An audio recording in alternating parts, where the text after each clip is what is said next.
Hello everyone, this is Jyoti. Welcome back to fantastic learning. So friends, आज की इस video में हम कंटिन्यू रखेंगे अपनी सब्जेक्ट वर्ब एग्रीमेंट की क्लास 5th। लास्ट की 4 वीडियोस अपलोड हो चुकी हैं और उसमें हमने रूल 8 तक समझा है। आज की इस वीडियो में हम समझेंगे रूल 9 को, सब्जेक्ट वर्ब एग्रीमेंट के रूल 9 को। ये थोड़ा सा लेंथी रूल है, बहुत से लोगों को कंफ्यूजिंग भी लगता है, but believe me it's really easy. इसको बहुत ही इजी लैंग्वेज में समझेंगे। तो further any delay, let's begin. तो देखिए, रूल 9 हमारा क्या कहता है, plural numbers always take plural verb. जो हमारी प्लूरल संख्या होती है वो हमेशा क्या अपने साथ लेती है, प्लूरल वर्ब को लेती है। ये तो सिंपल सी बात है, आप सभी को पता होगी। कोई एक चीज अपने साथ, कोई एक वस्तु है, इंसान है, एक है अगर तो अपने साथ सिंगुलर वर्ब लेगा, और अगर एक से ज्यादा है तो अपने साथ प्लूरल वर्ब लेगा।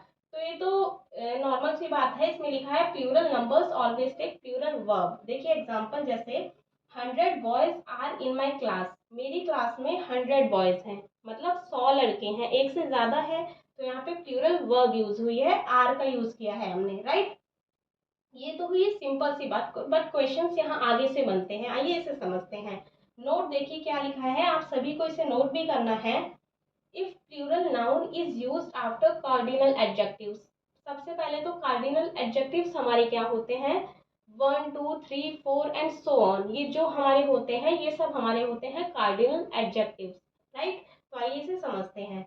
If plural noun is used after cardinal adjectives and if plural noun denotes certain amount, certain weight, certain height, certain period and distance, right, तब हमारी सिंगुलर वर्ब यूज होती है। मतलब जब भी कार्डिनल एडजेक्टिव्स के बाद हमारा प्लूरल नाउन यूज होता है, और वो प्लूरल नाउन क्या डिनोट करे, निश्चित रकम को, निश्चित वेट को, निश्चित ऊंचाई को, निश्चित पीरियड को, या फिर निश्चित डिस्टेंस को। अगर ये हमारा डिनोट करता है प्लूरल नाउन किसके बाद, कार्डिनल एडजेक्टिव्स के आने के बाद, तब हमारी सिंगुलर वर्ब यूज होती है, राइट।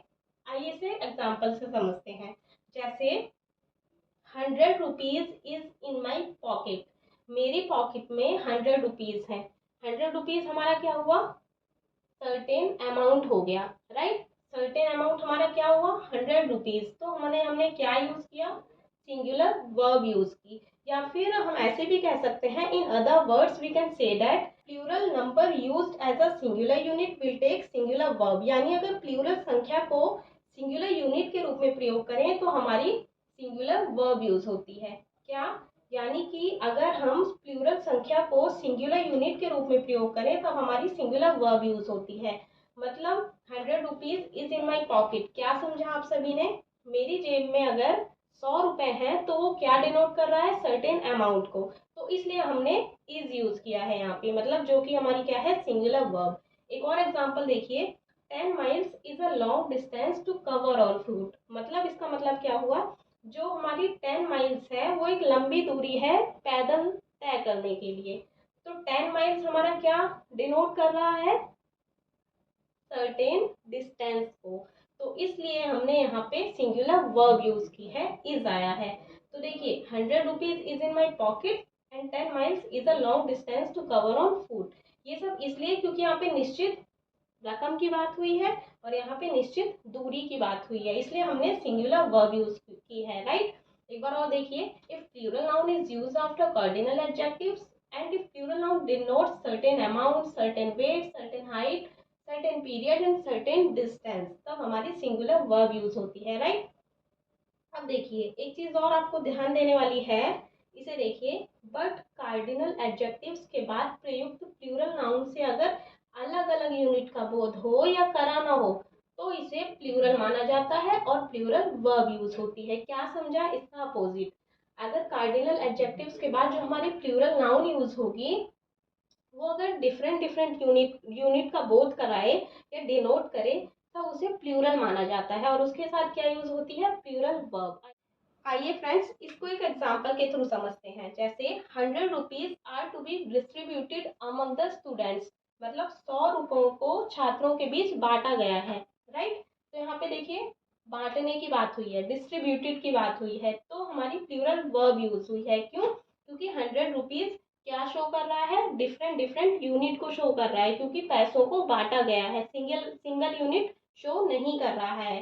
तो ये वाला हमारा रूल क्या कहता है, बट कार्डिनल एडजेक्टिव्स के बाद अगर प्लूरल नाउन अलग अलग यूनिट का बोध कराए या कराना हो हमें, तो इसे प्लूरल माना जाता है और इसके साथ प्लूरल वर्ब यूज होती है, जैसा कि आपने एग्जांपल के थ्रू समझा। फ्रेंड्स, आइए इस रूल को एक बार और अच्छे से समझते हैं। तो मैंने क्या समझाया रूल 9 में, plural numbers always take plural verb, means plural जो संख्या होती है अपने साथ हमेशा प्लूरल वर्ब ही लेती है। ठीक है, प्लूरल संख्या जो होती है वो हमेशा अपने साथ प्लूरल वर्ब लेती है, जैसे 100 boys are in my class, right. But questions यहाँ से बनते हैं, तो ये इसको आपको अच्छे से समझना है। If plural noun is used after cardinal adjectives and if plural noun denotes certain amount, certain weight, certain height, certain period and certain distance, तब हमारी सिंगुलर वर्ब यूज होती है।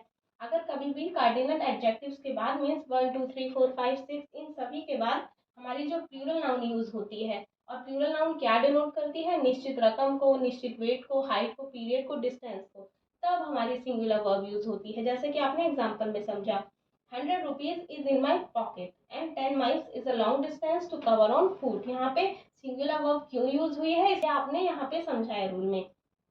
अब नेक्स्ट देखिए, बट कार्डिनल एडजेक्टिव्स के बाद अगर प्रयुक्त प्लूरल नाउन हमारी अलग अलग यूनिट का बोध कराए, तब इसे प्लूरल माना जाता है और हमेशा प्लूरल वर्ब यूज होती है। जैसे कि आपने एग्जांपल में देखा, 100 rupees are to be distributed among the students, 100 रुपयों को अलग अलग छात्रों को बांटा गया है। तो यहाँ डिस्ट्रीब्यूशन की बात हुई है और इसलिए प्लूरल वर्ब यूज हुई है। अब आइए इन दोनों में डिफरेंस समझते हैं दो एग्जाम्पल के थ्रू, कि कहाँ पे प्लूरल वर्ब यूज होगी एंड कहाँ पे सिंगुलर वर्ब यूज होगी। आइए इन दोनों एग्जांपल्स में डिफरेंस समझते हैं, मीन्स नोट द डिफरेंस। इसको आप सभी ध्यान से समझिएगा। देखिए फर्स्ट एग्जांपल है, दो एग्जांपल यहाँ पे लिखे हैं, इसके थ्रू हम दोनों रूल को समझ लेंगे जो अभी हमने समझा। 5000 rupees is a handsome amount. Handsome amount क्या होता है, अच्छी खासी रकम। 5000 rupees is a handsome amount, यहाँ पे देखिए सिंगुलर वर्ब यूज हुई है हमारी, रुपीज हमारा क्या है, प्लूरल नाउन। नेक्स्ट एग्जाम्पल है, 5000 rupees have been spent on different useful commodities, मतलब विभिन्न उपयोगी वस्तुओं पर 5000 रुपए खर्च किए गए हैं। इसका मतलब ये है, यहाँ पे हमारी प्लूरल वर्ब यूज हुई है। डिफरेंस देखिए दोनों में क्या है, ये हमारा क्या है, न्यूमरल एडजेक्टिव, यहाँ भी हमारा न्यूमरल एडजेक्टिव है। यहाँ पे सिंगुलर वर्ब यूज की है, यहाँ पे प्लूरल वर्ब। क्यों, क्योंकि ये हमारी सिंगुलर यूनिट को शो कर रहा है ये एग्जाम्पल, एंड ये डिफरेंट यूनिट को शो कर रहा है। तो यहाँ पे सिंगुलर वर्ब यूज हुई है एंड यहाँ पे प्लूरल वर्ब, राइट। तो ये दो एग्जांपल बहुत ही ज़्यादा इंपॉर्टेंट है आप सभी के लिए। तो आई होप आपने इस 9th रूल को अच्छे से समझा होगा। थोड़ा सा कंफ्यूजिंग है, बट आपको रिवाइज करना बहुत ज़रूरी है, जिससे आपका ये वाला रूल क्लियर हो जाए। तो फ्रेंड्स, आज की इस वीडियो में बस इतना ही। आगे के रूल्स को आगे की वीडियो में समझेंगे, राइट। आपको ये रूल अच्छे से रिवाइज करना है। तो मिलते हैं नेक्स्ट वीडियो में। Thank you.